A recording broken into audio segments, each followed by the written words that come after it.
제가 질문 하나를 드립니다. 여러분에게 예수님을 믿는다는 것의 의미가 뭡니까?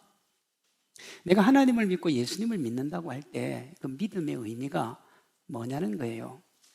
여러분, 믿음을 헬라어로 피스티스라 그럽니다. 피스티스. 그 뜻이 뭐냐?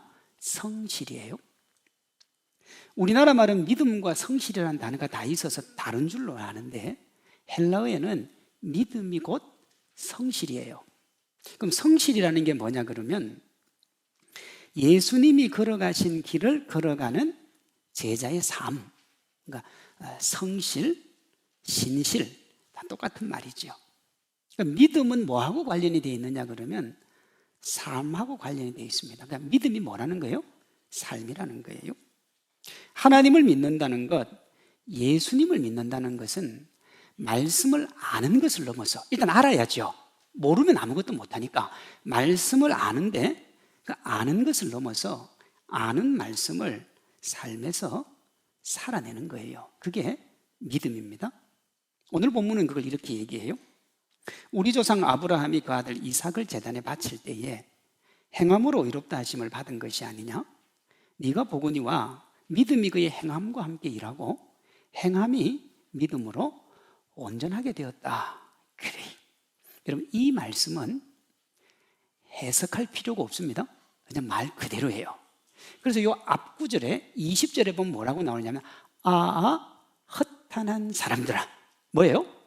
내가 소위 믿음이 있다 그러고 행함이 없으면 허탄한 사람이에요. 행함이 없는 믿음이 죽었다. 그렇게 얘기해요. 야고보 사도가 아브라함이 이삭을 바침으로 믿음의 조상이 되었음을 예로 들고 있잖아요. 그러니까 아브라함이 믿음의 조상인 건 알아요. 그럼 도대체 그 믿음이라는 게 뭐냐 하는 거예요. 행함으로 믿음이 온전하게 된다는 겁니다. 행함이 없는 믿음은 죽은 거라는 거예요. 신앙생활의 기본이면서 종교생활과 신앙생활을 가늠하는 잣대가 되는 예배, 헌금, 섬김으로 현재 자신을 돌아보시고 다가오는 2024년 믿음의 생활, 바른 신앙생활 준비하시기를 바랍니다. 먼저 예배입니다. 헬라어로 예배를 프로스큐네오 그렇게 얘기해요. 그 뜻이 뭐냐 그러면 누구에게 입 맞추다. 어디에다 입을 맞추냐 그러면 발에다 입을 맞추는 거예요. 1세기 당시에 종이 주인에게 존경의 표시로 머리를 조아리면서 발에 입을 맞추었습니다. 이것이 프로스큐네오예요. 영어로 예배가 워십이잖아요. 존귀와 영광을 받을 만한 가치가 있는 분에게 그걸 올려드리는 걸 예배라 그래요.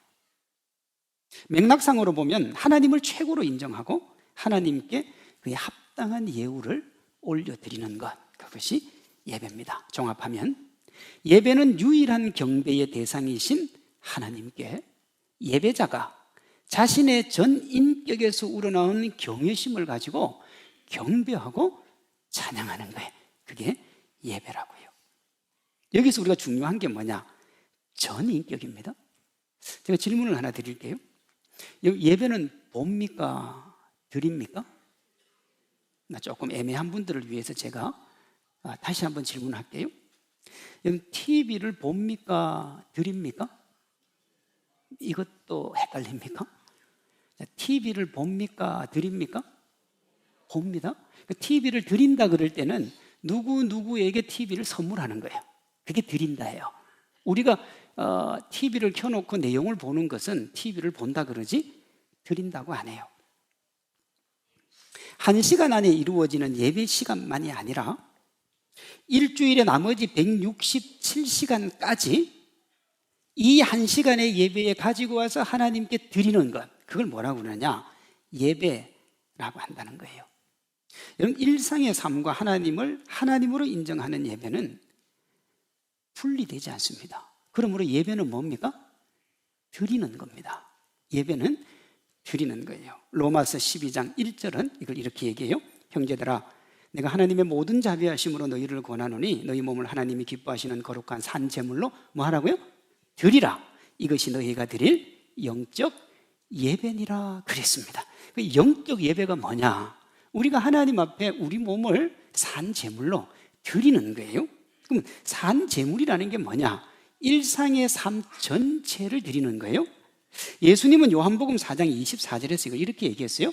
하나님은 영이시니 예배하는 자가 영과 진리로 예배할지니라 그랬습니다. 종합을 하면요, 우리가 하나님께 드리는 예배와 우리 일상의 삶은 뗄 수가 없어요. 뗄 수가 없어요.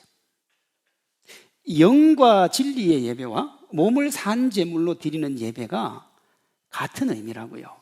그래서 우리가 예배는 드리는 거예요. 그럼 여러분 이 예배당에 앉아와서 예배를 평가하면 됩니까? 안 됩니까? 너무 어렵습니까? 다시 합니다. 여러분 예배 드리면서 예배를 평가하면 됩니까? 안 됩니까? 안 됩니다. 야, 오늘 찬양대 찬양 잘하네 못하네? 오늘 목사님 설교 잘하네 못하네? 오늘 찬양팀 찬양 잘하네 못하네? 오늘 기도가 잘하네 못하네? 그건 여러분 예배를 드리는 게 아니고 예배를 보는 거예요. 그건 예배가 아니에요. 만약에 지금까지 예배를 그렇게 드렸다면 여러분이 그렇게 드린 예배는 하나도 주님이 받으시지 않는 예배예요. 예배는 드리는 거기 때문에 그렇습니다. 쉽게 말해서 예수님의 십자가 사랑으로 영혼이 구원을 받았으면 뭐도 구원을 받아야 돼요? 삶도 구원을 받아야 되는 거예요. 주어진 삶이 예배이고 그 삶의 예배를 하나님께 드리면서 우리 자신을 돌아보는 게 뭐냐? 그것이 예배라는 거예요. 이렇게 보면 예배는 두 종류가 있습니다. 일주일이 168시간인데 167시간 동안 삶으로 드리는 예배가 있고 그 167시간의 삶을 지금 드리는 1시간의 공적 예배에 가지고 와서 이 1시간의 예배를 168시간으로 만들어서 하나님 앞에 드리는 예배요. 예배가 두 종류가 있다고요. 삶이 예배라는 것을 보여주는 말씀이 제가 로마서 12장 1절이라 그랬잖아요. 다시 한번 봅니다. 너희 몸을 하나님이 기뻐하시는 거룩한 산 제물로 드리라. 이는 너희가 드릴 영적 예배니라. 산 제물이라 그랬습니다. 그럼 우리 몸을 각을 떠서 여기다 드립니까? 그게 아니잖아요. 그러니까 너희 삶을 하나님께로 가지고 오라는 거예요. 제가 예전에 한번 이야기한 적이 있는데요, 어떤 분들은 대표 기도할 때 이렇게 기도하는 분들이 있어요. 다른 교회 가면요, 하나님 일주일 동안 세상에서 죄 짓다가 왔습니다. 용서해 주십시오. 여러분 성경에 일주일 동안 죄 짓다가 오라고 한 적이 없어요. 그런데 죄 짓다가 왔으니 용서를 해달래요. 여러분 그 기도 자체가 틀린 거예요. 그럼 어떻게 해야 돼요? 하나님 세상에서 하나님의 뜻대로 살려고 노력했지만 연약하고 부족해서 또 죄를 짓고 말았습니다. 긍휼을 베풀어 주십시오. 그건 맞아요. 살려고 했는데 못 산 거니까요. 그런데 아예 노골적으로 죄 짓다가 왔대요. 참 대단한 사람이에요. 여러분 우리의 몸을 거룩한 산 제물로 드리는 것이 하나님께 드릴 영적 예배라는 말은 소극적으로는 우리 일상의 삶이 하나님 보시기에 뭐 하지 않아야 돼요? 부끄럽지 않아야 돼요. 그게 삶의 예배예요. 적극적으로는 뭐냐? 하나님께 영광이 돼야 돼요. 고린도전서 10장 23절 31절입니다. 모든 것이 가하나 모든 것이 유익한 것이 아니요 모든 것이 가하나 모든 것이 덕을 세우는 것이 아니니 그런즉 너희가 먹든지 마시든지 무엇을 하든지 다 뭘 위해서 하라고요? 하나님의 영광을 위해서 하라. 여러분 그리스도인은 뭘 해도 돼요? 어떤 걸 해도 상관없어요. 그러나 그것이 하나님께 영광이 안 되면 뭐 하라는 거예요? 하지 말라는 거예요. 내가 바른 말을 해요? 옳은 말을 해요. 근데 그게 하나님 앞에 영광이 안 돼요. 그럼 뭐 하라고요? 하지 말라고요. 왜? 우리가 하는 모든 것은 하나님께 기쁨이 되어야 되니까요. 여러분 신앙생활은 주일날 교회 와서 예배드리고 성경 공부하는 정도가 아니에요. 신앙은 삶에 녹아 있어야 되는 겁니다. 일상생활과 교회에서 모습 사이에 있는 간극을 메우고 하나님의 자녀답게 살려고 노력하는 게 신앙생활이고 하나님이 기뻐 받으시는 삶의 예배인 겁니다. 이 하나님이 기쁘게 받으시는 삶의 예배, 즉 삶이 있었던 일주일의 신앙을 하나님께 드리고 앞으로 삶이 있을 일주일의 신앙을 다짐하는 형식을 갖추어서 드리는 예배, 지금 우리가 드리는 이 예배라고요. 그럼 여러분들이 그 예배를 드리고 있는지를 봐야죠. 내가 지난 167시간 동안 살았던 삶이 있었던 예배를 주님 앞에 드리고, 부족한 건 용서를 구하고, 또 앞으로 167시간을 살아갈 그 삶이 있는 예배를 하나님 앞에 다짐하는 것, 그게 진정한 예배라는 거예요. 그러니 우리가 공적인 예배를 드릴 때 우리의 전인격과 모든 삶이 녹아 있어야 되는 거예요. 공적인 예배의 예배됨은 예배를 드리는 개인의 한 주간의 삶과 예배 드리는 사람의 삶의 자세가 중요한 거예요. 여러분, 예배자가 살아있으면 어떤 형태의 예배라도 그 예배는 살아있습니다. 그게 무슨 전통적인 예배든 신세대의 예배든 그것보다 훨씬 중요한 건 예배자라는 말이에요. 예배자가 병들어 있으면 어떤 형태의 예배를 들어도 그 예배는 죽어 있을 확률이 높아요. 그래서 전심이라는 말을 취하는 겁니다. 예배는 삶이 신앙이 되고 동시에 신앙의 삶을 다짐하는 시간인 거예요. 한편으로는 신앙으로 살지 못하고 세상과 타협했다면 자기 자신을 돌아보는 시간이고요. 다른 한편으로 내가 살아낸 삶이 있는 신앙으로 더 풍성하고 역동적인 예배를 드릴 수가 있는 겁니다. 예수님을 믿지 않는 대부분의 사람, 때로 믿는 사람 중에도 자신의 가치를 내가 뭘 하느냐로 평가하는 사람들이 있습니다. 예를 들면 내가 돈이 많다든지 높은 자리에 있다든지 괜찮은 데 산다든지 이런 걸 가지고 자기를 평가하고 다른 사람을 평가하는 경우가 있는데요. 우리의 가치는 무엇을 하느냐가 아니라 누구 앞에 서 있느냐로 평가를 받는 겁니다. 직설적으로 말하면 세상과 주변의 인정이 아니라 하나님의 인정으로 우리의 가치가 평가가 되는 거예요. 세상에서 아무리 인정받아도 하나님 인정 못 받으면 그건 아무짝에도 쓸모없는 거고요. 세상에서 좀 무시당하고 고통과 아픔 가운데 있어도 하나님이 인정해 주시면 그 사람, 멋진 사람, 아름다운 사람, 하나님께 영광 올려드리고 누구보다 큰 사람인 줄로 믿습니다. 삶의 예배와 공적 예배의 선순환이 우리를 하나님 앞에 거룩하게 세우는 거예요. 앞으로 내가 어떤 예배가 있어도 예배자의 승리자가 되겠다 다짐하시기를 바랍니다. 167시간의 그 거룩한 삶을 주님 앞에 살아내고 부족하고 연약한 것 주님 앞에 가서 용서 구하고 다시 하나님의 자녀답게 167시간을 살아내기 위해 고민하는 예배, 그렇게 살 때 우리가요 신앙이 성장도 하고 성숙도 하고 좀 더 나아지는 겁니다. 아무리 예배를 드리고 아무리 하나님 앞에 와도 오랫동안 예수님을 믿었는데 변하는 게 전혀 없어요. 왜 그렇습니까? 예배를 보기 때문에 그렇습니다. 예배를 드리는 게 아니라 보기 때문에 그러는 거예요. 여러분의 삶이 예배가 되고 예배가 삶이 되어서 더 성숙하고 더 멋지고 하나님 앞에 인정받으시기를 바랍니다. 다음으로 헌금입니다. 오늘날 일반 교인들뿐만 아니라 또 세상 사람들도 헌금 설교는 은혜가 되지 않는 설교, 바람직하지 않은 설교라고 생각을 합니다. 헌금 설교를 참 대충 안 하고요. 저도 사실은 이 헌금 설교가 부담스럽습니다. 그러나 헌금 설교가 바람직하지 못한 설교냐? 그렇지 않지요? 18세기 영국의 대부흥을 주도했던 존 웨슬리가 이런 말을 했습니다. 돈 지갑에 회개 없는 회개는 진정한 회개가 아니다. 종교개혁의 불꽃을 튀긴 마틴 루터는 진정한 신자가 되기 위해서는 세 가지 핵심이 필요한데 머리, 가슴, 돈 지갑의 핵심이다 그랬습니다. 이것은요 성경적 물질관을 가지는 것이 얼마나 중요한지, 나아가서 바른 헌금 생활이 되지 않으면 온전한 신앙생활을 할 수가 없다는 의미예요. 헌금과 관련한 중요한 본문이 누가복음 21장입니다. 거기 보면 예수님이 우리가 헌금하는 것을 보신다 그래요. 누가복음 21장 1절에요. 예수께서 눈을 들어 부자들이 헌금함에 헌금 넣는 것을 보시고 또 어떤 가난한 과부가 2렙돈 넣는 것을 보시고 그랬습니다. 우리 교회는 들어올 때 헌금을 자율로 하죠. 그 헌금함 앞에 제가 서가지고 여러분이 헌금을 하는 걸 하는지 안 하는지를 본다 그러면 여러분 어떻겠어요? 저를 아주 이상한 사람으로 보겠죠.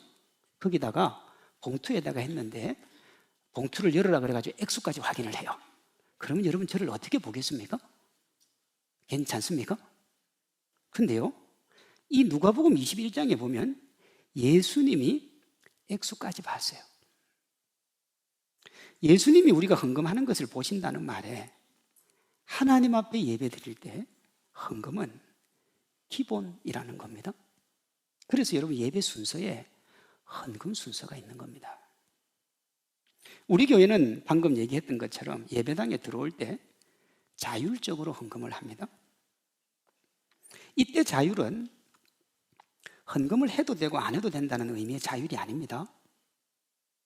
형식적이고 강제적인 헌금이 아니라 스스로 하나님 앞에 서서 하나님 앞에 헌금하라는 의미의 자율인 거예요.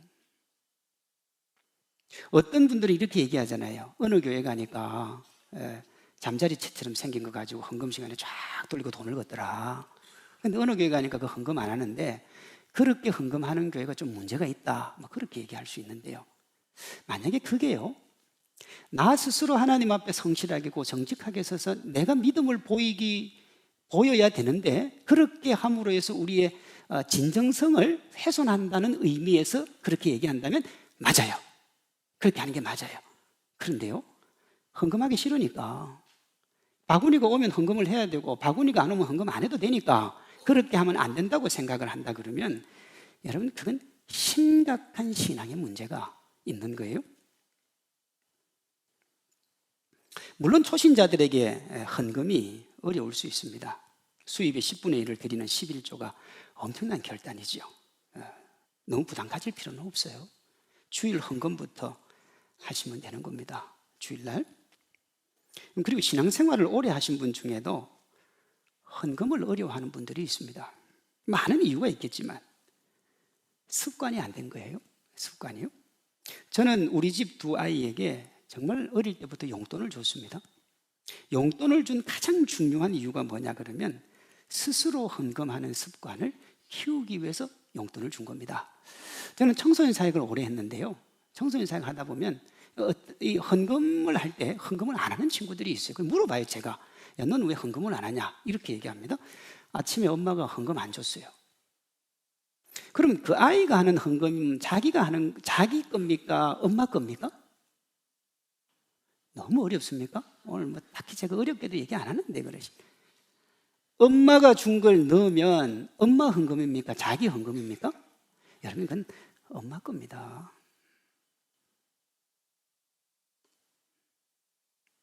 이런 말이 있어요. 처음에는 내가 습관을 만들지만 나중에는 습관이 나를 만든다 하는 말이 있어요. 이건 좋은 인격의 다른 말은 좋은 습관입니다. 나쁜 인격의 다른 말은 나쁜 습관이죠. 신앙도 결국은 뭡니까? 습관입니다. 어릴 때부터 그냥 성실하게 하나님 앞에 그걸 계속 해온 사람은 그 이상한 걸 못 느껴요.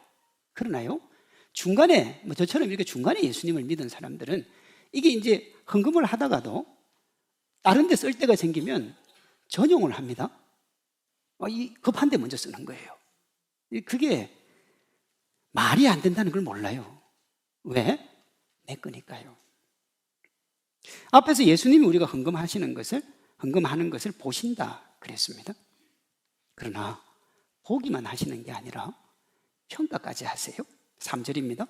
내가 참으로 너희에게 말하노니 이 가난한 과부가 다른 모든 사람보다 많이 넣었도다.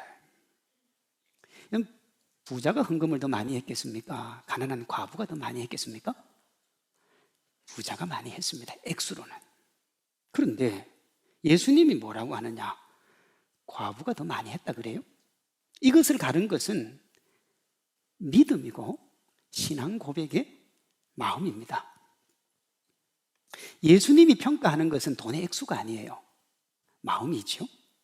진정성이요. 4절입니다. 저들은 그 풍족한 중에서 헌금을 넣었거니와 이 과부는 그 가난한 중에서 자기가 가지고 있는 생활비 전부를 넣느니라. 이 전부가 뭡니까? 하나님의 사랑, 하나님의 은혜를 아는 귀한 마음이죠. 헌금을 돈의 액수로 보는 사람에게 헌금은 극장이나 박물관에 들어갈 때 내가 내지 않으면 못 들어가니까 억지로 내는, 내지 않고 들어가면 더 좋은, 여전히 내 주머니에 두고 싶은 돈인 거예요. 그러면 헌금하고 돈은 전혀 다릅니다. 헌금은 나의 전부가 하나님의 것임을 인정하고 나의 욕망을 내려놓는 것이고, 돈을 부여잡는 건 내 욕망을 가지고 살아가겠다고 하는 뜻이 되는 거예요. 그러니 헌금이라는 게 뭐냐? 마음의 문제입니다. 하나님께 마음을 드리면 가난한 과부처럼 경제적 상황과 무관하게 헌금해요. 하나님께 마음이 없으면 경제적 상황과 무관하게 헌금 안 합니다. 제 말이 아니고 예수님 말씀이에요. 마태복음 6장 21절요. 내 보물 있는 그곳에 뭐가 있다고요? 내 마음도 있다. 이런 겁니다. 별세 목회를 했던 한신교회 고 이중표 목사님이 있습니다. 한국 기독교에서 대단한 분입니다. 이분이 농촌에서 목회를 할 때 이런 일이 있었어요. 어느 날 교회를 열심히 다니던 어떤 여집사의 남편이 목사님을 찾아와서 이렇게 묻습니다. 목사님, 교회 다니려면 돈이 많이 든다고 그러는데 얼마면 될까요? 이렇게 물었어요. 나중에 알고 보니까 이 여집사가 남편을 그렇게 열심히 전도를 해가지고 이제 교회 가기로 마음을 먹은 거예요. 먹었는데 주변에서 들려오는 소식이, 야, 너 교회 가면 돈 무지하게 드는데 갈 수 있겠냐? 그래서 이제 목사님한테 물어본 거예요. 목사님이 담뱃값 정도면 충분합니다. 이렇게 얘기를 하니까 그러면 내가 예수님 믿지요. 그랬습니다. 이분이 하루에 담배를 한 갑씩 피우는 사람이니까 뭐 담배값이 얼마 안 되죠. 그 다음 주에 이제 교회를 나왔는데 담배값 한 갑을 헌금을 하려니까 너무 아까운 거예요. 그래서 그 돈을 아끼려고 금연을 했습니다. 그러니까 하루에 한 갑이니까 7갑인데 주일날은 안 하고 아껴서 이제 헌금을, 그리고 1년을 다녔어요. 이렇게 1년 정도 매주 담배값 헌금하며 다니던 사람이 어느 날 쌀 10가마니 분량의 11조를 하는 거예요. 이 목사님이 너무 놀래가지고 찾아가서 물었어요. 요즘 예수님 믿는 비용이 많이 오르셨던데 무슨 일이라도 있습니까? 남편 대답입니다. 제가 아무것도 모르다가 요즘 하나님의 은혜를 깨닫게 되었습니다. 예수님은 내게 당신의 모든 것을 주셨는데 저는 싸구려로 예수님을 믿고 있더라고요. 그래서 이제부터는 좀 비싸게 믿기로 했습니다. 성도님들 어떻습니까? 예수님 싸구려로 믿으십니까? 비싸게 믿으십니까? 우리의 전부이신 예수님이 우리가 헌금하는 것을 보시고 우리의 헌금을 평가하신다 그랬습니다. 여기에 두 가지 의미가 있는데요. 하나는 주일 헌금 11조를 비롯한 헌금 행위 자체가 우리가 하나님을 하나님으로 인정하는 신앙 고백이라는 거예요. 그 자체가요. 세상 어떤 것보다도 내가 하나님을 신뢰하고 있다는 기준이 되고 돈이 나의 신이 아니라는 걸 보여주는 거예요. 다른 하나는 하나님이 우리의 삶을 지키고 인도하심을 믿는 믿음의 행위가 되는 겁니다. 제가 여러분에게 헌금을 많이 해라, 죄책감을 심어준다, 그런 뜻은 전혀 없습니다. 절대 오해하실 필요 없어요. 정말 내가 믿음 생활, 신앙 생활이 멀고 하나님께 맡기고 하나님의 은혜로 살아간다는 게 뭔지 한번 고민해 보시라는 거예요. 제가 이제 우리 교회 성도 1000명이 넘는 성도한테 문자를 다 보냈습니다. 거기 그렇게 나오잖아요. 어떤 상황을 만날 때 문제에 집중하는 사람, 해결에 집중하는 사람이 있다. 문제에 집중하면 어떻게 되느냐면 문제에 짓눌려요. 해결에 집중하면 굳이 하나님을 믿을 필요는 없어요. 하나님 아니라 누가 해결해 주면 해결자에게 가면 되니까. 그러나 하나님께 맡기면 우리가 하나님의 은혜도 경험하고 하나님과 좀 더 가까워질 수 있다. 왜요? 하나님한테 맡겼으니까 하나님과 가까이 지지 않으면 해결할 수가 없고요. 하나님이 도와주시니까 하나님의 은혜로 이겨낼 수가 있는 겁니다. 이 믿음의 고백, 믿음의 삶이 헌금 생활이다 하는 겁니다. 헌금은 신앙생활의 기본을 지키는 것이고, 그렇게 기본을 지키면 하나님의 은혜와 축복을 부어주시는 거예요.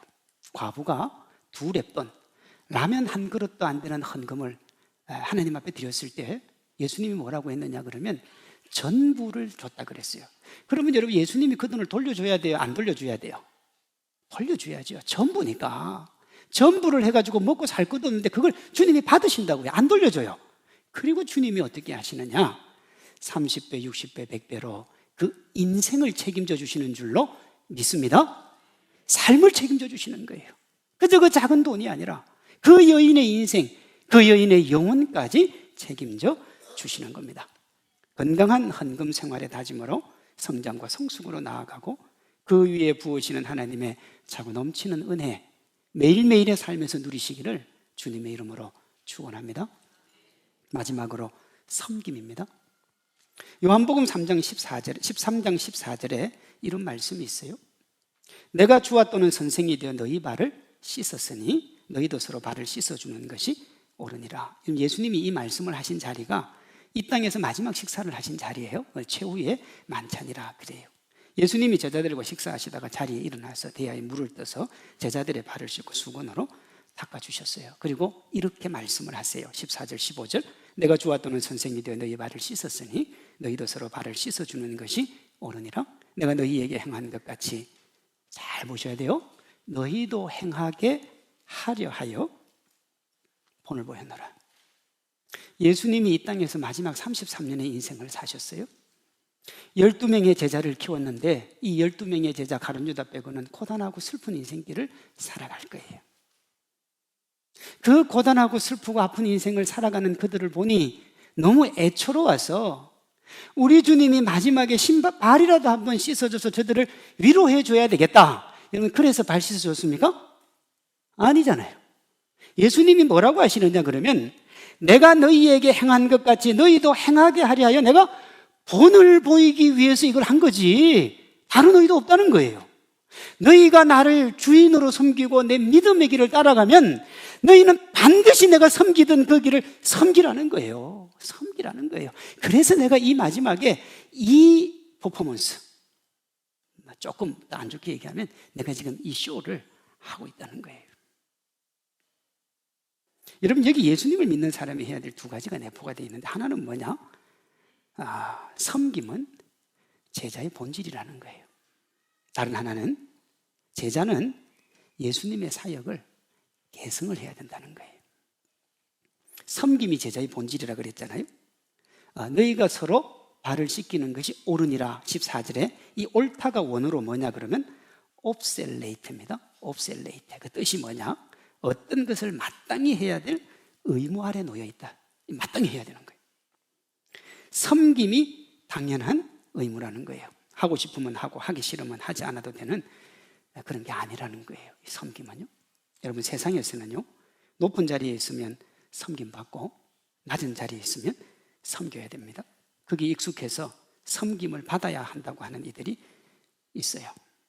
정중동하면서 섬기지 않으려는 분도 있어요. 신앙생활을 모르는 분이에요. 섬김은 크리스찬의 마땅한 의무예요. 여기 2가지 의미가 내포되어 있는데요. 그러니까 섬기는 건 반드시 해야 되고요. 그게 의무기 때문에 뭐 하면 안 돼요? 생색내면 안 돼요. 다시요. 섬김은 의무기 때문에 반드시 해야 되고요. 의무기 때문에 생색을 내면 안 돼요. 누가 이걸 확실하게 지켰느냐? 사도 바울이요. 내가 나 된 것은 하나님의 은혜로 된 것이니 이 은혜가 헛되지 않게 하여 내가 모든 사도보다 더 많이 수고했으나, 섬겼죠? 이것도 내가 한 것이 아니요 하나님의 은혜로다. 생색 안 냈어요. 조금 나누어 주고 온갖 폼 잡는 세상의 섬김하고는 격이 다릅니다. 하고 싶으면 하고 하기 싫으면 하지 않는 철저한 자기중심적인 세상의 섬김하고도 달라요. 섬김은 성도에게 당연한 의무예요. 그렇게 섬김은 어떻게 되느냐? 교회에 기쁨이 넘쳐나요. 그럼 여러분, 교회가 기쁘지 않고 행복하지 않은 교회는 왜 그렇습니까? 섬기지 않아서 그래요. 섬기면 교회는 기쁨이 넘쳐나게 되어 있어요. 빌립보서 2장 2절입니다. 마음을 같이하여 같은 사랑을 가지고 뜻을 합하여 한 마음을 품어 아무 일에든지 다툼이나 허영으로 하지 말고 오직 겸손한 마음으로 각각 자기보다 남을 낮게 여기고 각각 자기 일을 돌볼 뿐더러 또한 각각 다른 사람의 일을 돌보아 뭐 하라고요? 나의 기쁨을 충만케 하라. 여기 나의 기쁨은 직설적으로는 사도 바울이지만 깊이 들어가면 하나님의 기쁨을 충만케 하라 하는 거예요. 많은 교회가 있잖아요. 한국에도 5만 개가 넘는 교회가 있습니다. 그 많은 교회 중에 하나님이 우리를 성산교회로 부르셔서 한 공동체 구성원이 되게 하신 이유는 한 마음 한 사랑 한 뜻으로 누구의 기쁨을 충만케 하라고요? 하나님의 기쁨을 충만케 하라고요. 그럼 목사님, 우리는 뭐 어떻게 합니까? 하나님이 기쁨이 충만하시면 그 충만한 사랑 우리에게 하나님이 차고 넘치게 쏟아부어 주실 줄로 믿습니다. 그러니 섬김이 의무예요. 타인보다 물질의 여유가 있는 분들은 물질로 섬기고요, 타인보다 많은 지식을 가진 이는 가르침으로, 좋은 달란트가 있는 분들은 그 달란트로 섬기는 거예요. 구체적으로 하면 순장으로, 교사로, 찬양대원으로, 전문적인 지식으로 섬길 수 있는데요, 반드시 기억해야 될 게 뭐냐? 섬김은 선택이 아니라 필수라는 거예요. 섬김의 실천이 신앙의 기본이고 성숙이며 성장의 잣대가 되는 거예요. 섬기는 게 당연한 거예요. 우리 교회가 카페를 운영합니다. 카페 봉사하는 분들이 다 섬기는 거예요. 돈을 받지 않습니다. 시간 되는데, 시간이 안 돼도 열심히 섬기는 거예요. 그분들에게 우리가 해야 될 것은 따뜻한 말 한마디. 근데 어떤 분들은 와가지고 그렇게 섬기면 안 된다, 그렇게 하면 안 된다. 본인은 섬기지도 않으면서 말만 하는 거예요. 섬기는 사람들 힘을 다 빼놓고요, 너무 자연스럽게 가요. 섬김의 자리 자원하시고, 교회가 섬김의 자리를 권할 때 순종하시고, 삶의 자리에서도 섬김을 실천하는 신실하고 멋진 예수님의 제자들 되시기를 바랍니다. 요즘 우리 사회에 비정상이 정상인 것처럼 보이는 일들이 너무 많아요. 자신은 하지 않으면서 다른 사람에게 요구하는 게 대표적이에요. 불법 위선 거짓의 사람들이 공정과 정의를 조금 어긴 사람들에게 똑바로 하라 그래요. 자기는 하지 않으면서. 본인은요? 세상에 이런 게 참 많아요. 문제는 이게 교회 안으로 들어온다는 거예요. 오늘 말씀에 적용하면 이렇습니다. 본인은 예배를 제대로 드리지도 않으면서 다른 사람 예배 가지고 뭐라 그래요? 본인은 제대로 섬기지도 않으면서, 아니 섬김이 거의 없으면서 다른 사람 섬기는 거 가지고 뭐라 그래? 본인은 제대로 헌금도 하지 않으면서 다른 사람 헌금 가지고 뭐라 그래? 오늘 말씀에 따르면 이런 행동은 정말 부끄러운 건데, 그래서 부끄러워해야 되는데 그렇게 하면서도 당당해요. 왜 그래요? 그런 사람들하고만 둘러싸여 있으니까 뭐가 문제인지도 모르니까 부끄러움도 없는 거예요. 왜 이렇게 됩니까? 아는 것을 행동하는 것으로 착각하고 살아서 그래요. 의외로 이런 사람들이 많이 있습니다. 서두에 예수님을 믿는다는 것은 말씀을 아는 것이 아니라 아는 말씀을 삶으로 살아내는 거다 그랬습니다. 여러분, 길을 아는 것과 그 길을 걷는 건 다릅니다. 내가 길을 알아요. 서울로 어떻게 가는 걸 안단 말이야. 그러나 그 길을 걷는 건 다른 문제예요. 신앙생활도 마찬가지입니다. 믿음의 길을 아는 것과 믿음의 길을 걷는 것은 다른 거예요. 예배를 드려야 된다, 섬겨야 된다, 헌금해야 된다는 걸 아는 것과 실제 내가 전심으로 프로스키네오, 그 귀한 예배를 드리는 것과 옵셀레이테, 당연한 의무이기 때문에 봉사하고 생색 안 내는 것과 하나님과 나와의 관계성 속에서 하나님 앞에 하나님 것을 올려드리는 헌금을 하는 것은 다르다고요. 미국의 한 대학 교수는 첫 수업 시간에 다음과 같은 질문을 학생들에게 한다고 그래요. 3일 뒤에 죽는다면 뭘 할 건가? 이제 학생들이 1시간 동안 깊이 생각하면서 자기가 해야 될 리스트를 열심히 적어요. 그러면 교수가 내라 그런대요. 교수가 그걸 보지도 않고 이렇게 얘기하고 수업을 마친다고 그래요. 그 일을 지금 실천하세요. 여러분, 이 땅을 살아가는 그 누구도 내일을 보장받은 사람은 아무도 없어요. 가끔씩 예배 드리십시오, 봉사하십시오 그렇게 얘기하면, 목사님 지금은 사업을 이렇게 해야 되고 가족도 부양해야 되고 미래도 준비해야 되니까 지금 말고 상황이 좀 나아지면, 그때 여유가 생기면 제가 예배 열심히 드릴게요, 헌금도 하고 봉사도 할 테니까 그때까지 기다려주세요, 그렇게 말씀하는 분이 있어요. 틀렸다는 말이 아니에요. 그 이야기를 듣는 주님이 뭐라고 하실까요? 내일은 너의 날이 아니니 지금 하라고. 예배 헌금 섬김의 승리자들이 되시기를 바랍니다. 그렇게 하나님 앞에 서면 하나님이 이렇게 얘기해 주실 거예요. 잘하였도다 착하고 충성된 종아, 네가 적은 일에 충성하였음에 내가 많은 것을 내게 맡기리니 내 주인의 즐거움에 참여할지어다. 이 행복, 이 기쁨 여러분의 것으로 삼는 우리 모두, 우리 각자가 되기를 주님의 이름으로 축원합니다.